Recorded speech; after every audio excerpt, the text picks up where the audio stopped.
আজিৰ অসমীয়াই নিজক নিচিনিলে অসম ৰসাতলে যাব। আমি অসমীয়া নহওঁ দুখীয়া বুলি সান্তনা লভিলে নহ'ব।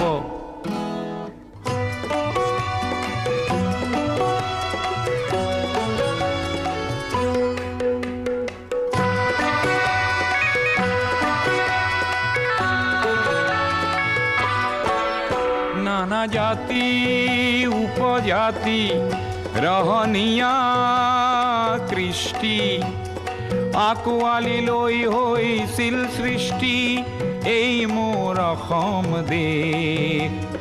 বিভেদ পৰিহৰি নিজ হাতে শ্ৰম কৰি দেশক নগঢ়িলে এই দেশ হ'ব নিশেষ আৰু মনবোৰ ভাগি ছিগি যাব। আজিৰ অসমীয়াই